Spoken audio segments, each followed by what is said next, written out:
പിതാവിൻ്റെയും പുത്രൻ്റെയും പരിശുദ്ധാത്മാവിൻ്റെയും നാമത്തിൽ ആമേൻ. എൻ്റെ പ്രിയപ്പെട്ടവർ, ഇന്ന് ഓഗസ്റ്റ് 19 ബുധനാഴ്ച. അമ്മേ പരിശുദ്ധ അമ്മേ, അമ്മേ പരിശുദ്ധമേ, ദൈവമാതാവേ, കൃപാസനത്തിലൂടെ ഞങ്ങളുടെ ദേശത്തിനും അമ്മ മധ്യസ്ഥം തേടി തന്ന എല്ലാ അനുഗ്രഹങ്ങൾക്കും കൃപകൾക്കും ഞങ്ങളിപ്പോൾ ഹൃദയം നിറഞ്ഞ നന്ദി പറയുന്നു. അമ്മേ പരിശുദ്ധമേ, ദൈവമാതാവേ, 2004 ഡിസംബർ 7 ഉച്ചകഴിഞ്ഞ് 2:30 കൃപാസനത്തിൽ സംഭവിച്ച അമ്മയുടെ പ്രത്യക്ഷപ്പെടലിനെക്കുറിച്ച് തിരുസഭയ്ക്ക് സമർപ്പിച്ചിരിക്കുന്ന പഠനരേഖകളുടെ സഭാത്മകമായ പഠനം ആരംഭിക്കുവാൻ ഞങ്ങൾ പ്രാർത്ഥിക്കുന്നു. അമ്മേ പരിശുദ്ധമേ, ഭൂസ്വർലോകങ്ങളുടെ രാജ്ഞിയായ അങ്ങേയ്ക്ക് ഭൗമസംരക്ഷണത്തിനായി പ്രപഞ്ചപ്രകൃതിയെ തന്നെ തിരുസഭ പ്രതിഷ്ഠിക്കുവാൻ ഈ പ്രത്യക്ഷീകരണം വഴി ഇടയാക്കണമേ. പരിശുദ്ധമേ, ജപമാല മാതാവേ, സകല കൃപാസനം പ്രാർത്ഥനയോടും ചേർത്ത് ഞങ്ങളിപ്പോൾ പ്രാർത്ഥിക്കുന്ന ഈ കുടുംബത്തിന്റെ പ്രത്യേക നിയോഗം മക്കളെ.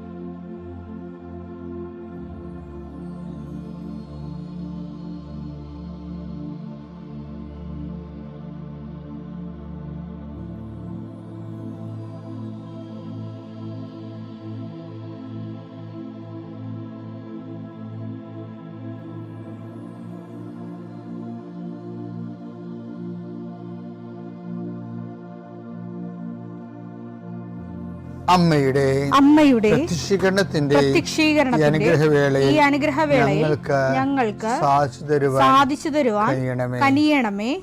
ആമേൻ. വിശ്വാസ പ്രമാണം. സർവശക്തനായ പിതാവും ആകാശത്തിന്റെയും ഭൂമിയുടെയും സൃഷ്ടാവുമായ ദൈവത്തിൽ ഞാൻ വിശ്വസിക്കുന്നു.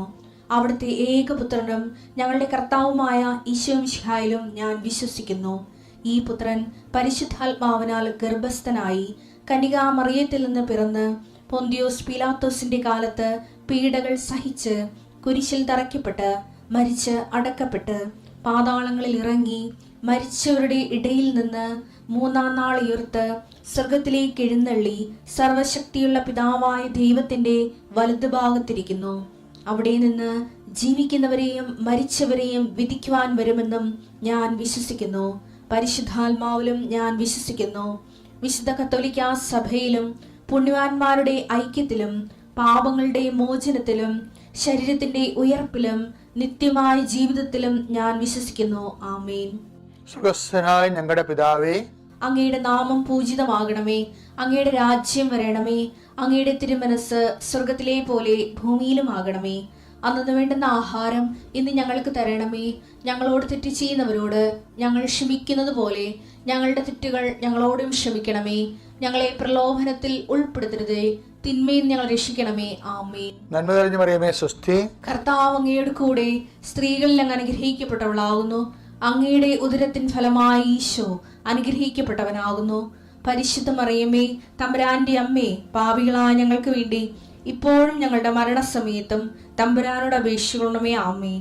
നിന്റെ ഉന്നതമായ നാമത്തിന് സ്തോത്രം ചെയ്യുന്നു. കർത്താവേ, നിന്റെ വിശുദ്ധ പൗരോഹിത്യത്തെ മഹത്വപ്പെടുത്തുന്നു.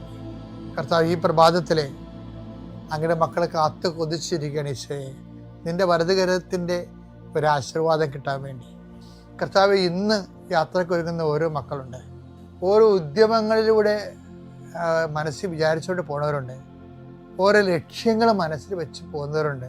കർത്താവേ, നിന്റെ തിരുമുറുവാർന്ന് ആണിപ്പെടുതാന്ന് വലതുകരം മക്കളുടെ ശിരസ് വെക്കണമേ. അവർ പോകുന്നിടത്തേക്കല്ല, നീ പോകുന്നിടത്തേക്കെല്ലാം ഞാൻ നിന്റെ കൂടെ വരുമെന്ന് കർത്താവ് അങ്ങ് പറഞ്ഞിട്ടുണ്ടല്ലോ ഈശോയെ.